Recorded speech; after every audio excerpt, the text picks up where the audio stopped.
টিংখঙত বিমল বৰাৰ সমষ্টিত জৰাজীৰ্ণ বাসগৃহত গৰ্ভৱতী মহিলা শিশু চিকিৎসা সেৱা গ্ৰহণ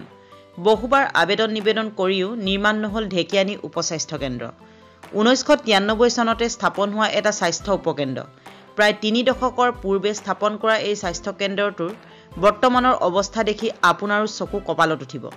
প্ৰায় 7খন গাঁৱৰ ৰাইজে চিকিৎসা সেৱা গ্ৰহণ কৰি অহা টিংখঙৰ মাহমৰা বৰপথাৰ গাঁও পঞ্চায়তত অন্তৰ্গত ঢেকিয়ানী উপস্বাস্থ্য কেন্দ্ৰটোৱে আজিকোপতি উন্নয়নৰ মুখ দেখিবলৈ সক্ষম হোৱা নাই জহি কহি যোৱা বাঁহৰ বেৰ টিং আৰু টকোপাতৰ চালিৰে আকাশ দেখা এই ভগাচিগা জৰাজীৰ্ণ ঘৰটোতে চলি আহিছে গৰ্ভৱতী মহিলা শিশুকে আদি কৰি বিভিন্নজন লোকৰ চিকিৎসা সেৱা টিংখঙৰ মাহমৰা বৰপথাৰ পঞ্চায়তৰ অন্তৰ্গত ৰঙাবননী ঢেকিয়ানী 2 নং ধাদুমিয়া পদুমণিকে আদি কৰি 7খন গাঁৱৰ একমাত্ৰ স্বাস্থ্য কেন্দ্ৰটোৰ পকীকৰণ কৰিবলৈ বিভাগীয় কৰ্তৃপক্ষৰ ওপৰত বহুবাৰ আবেদন নিবেদন কৰি আহিছে যদিও আজি পৰ্যন্ত কোনো ফল লাভ কৰা নাই ৰাইজে বৰষুণ দিলে চিকিৎসা সেৱা আগবঢ়োৱাৰ ক্ষেত্ৰত কিমান সমস্যাৰ সন্মুখীন হ'বলগীয়া হয় শুনক এগৰাকী মহিলাৰ মুখেৰে কেৱল ইমানেই নহয় স্বাস্থ্য উপকেন্দ্ৰটোলৈ অহা যোৱা কৰা একমাত্ৰ পথটো দুৰৱস্থাও জলাকলা খুৱাই আহিছে ৰোগীসকলক বাৰিকা একাঠু বোকাৰ পানীৰে স্বাস্থ্য কেন্দ্ৰটোত চিকিৎসা গ্ৰহণ কৰিবলৈ আহিব লাগে ৰোগীসকল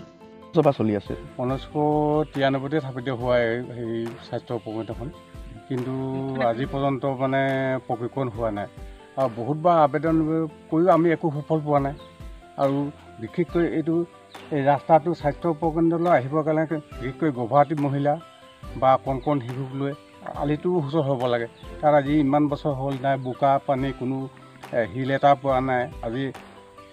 বিমল বৰা ডাঙৰে 5 বছৰ দিনেই পাৰ হৈ গৈছে এতিয়া আজিলৈকে হিল এটা পোৱা নাই গোটেই বোকা হৈ আছে 2 নং ধৰিমালৈকে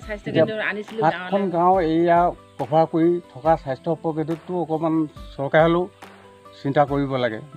ভূমিদণ্ড দিছোঁ আৰু মণ্ডলক আনি মাটিটো মই কটোৱাই দিছোঁ সম্পূৰ্ণ যে স্বাস্থ্য কেন্দ্ৰৰ কাৰণে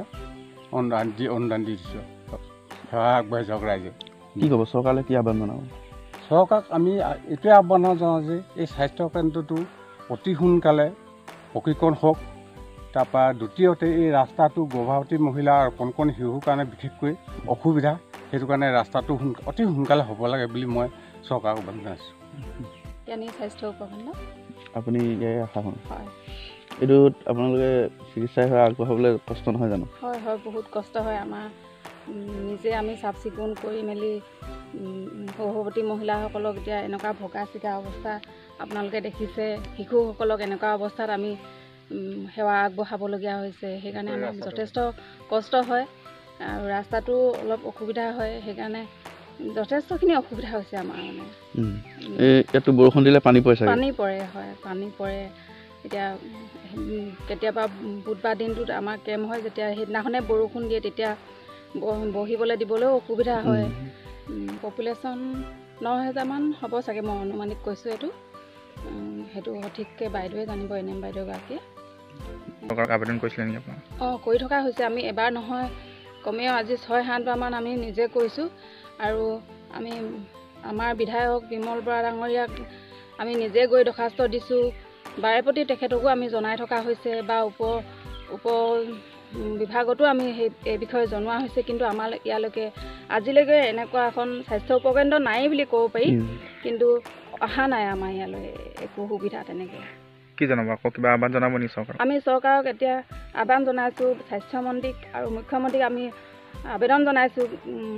আমাৰ এই আশাকৰ্মীসকলে হৈয়ে আমাৰ স্বাস্থ্য উপকেন্দ্ৰটো অতি সোনকালে যেন পকীকৰণ কৰি দিলে আমাৰ সুবিধা হয় সৰু ল'ৰা ছোৱালীবিলাক বা গৰ্ভৱতীবিলাক সেৱা জনাবলৈ লগতে আমাৰো সুবিধা হয় আমি বহুতখিনি যথেষ্ট মুঠতে কষ্ট পাইছোঁ তথাপিও আমি কাম কৰি আছোঁ দিনে নিশাই আমি যিয়ে কাম আগবঢ়াবলৈ কৈছোঁ তেখেতলোকে আমি তাকে কৰি আছোঁ কিন্তু আমাৰ মানে যথেষ্ট কষ্টখিনি যেন ছাৰসকলে বুজি পায়